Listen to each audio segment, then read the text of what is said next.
Esther, there was some extraordinary news the last couple of days in Britain. Last year, your National Health Service banned puberty blockers for children who were thinking they were transgender, because the claims, and we had them here too, that these drugs, oh, it's safe, it's reversible, seemed actually wrong, seemed based on no good science, seemed actually quite dangerously wrong.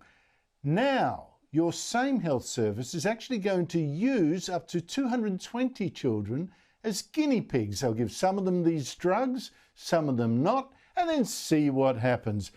I find this shocking, or is treating children with dangerous drugs as a sort of test? Is that how science actually advances?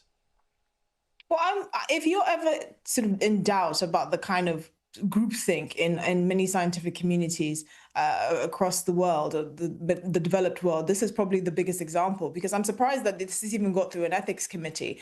If they wanted to see the effect of puberty blockers, they can just go back to the children that were treated like guinea pigs at the now shut down gender Tavistock clinic and see what happened there. The fact that they are looking into things like its impact on bone density, for example, or it's just indicative that they're looking for negative side effects. Well, if that's the case, then this is not something that should be safe. You shouldn't have to test cyanide on someone to realize that cyanide is not a good thing.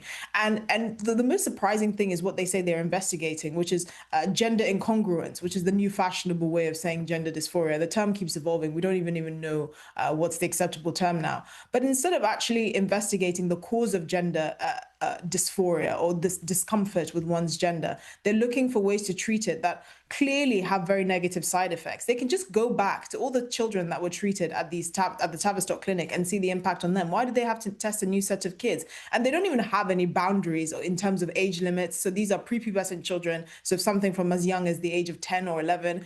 They haven't ruled out children with autism or with a history of trauma or in the care system. Even people that don't have parental consent can somehow maneuver their way through this study, because they can have the consent of their social care worker or temporary guardian, and that counts as consent. I mean, this whole study is a disaster. And the fact that West Streeting is letting it happen, our health minister, just shows how weak the state is when it actually comes to protecting children.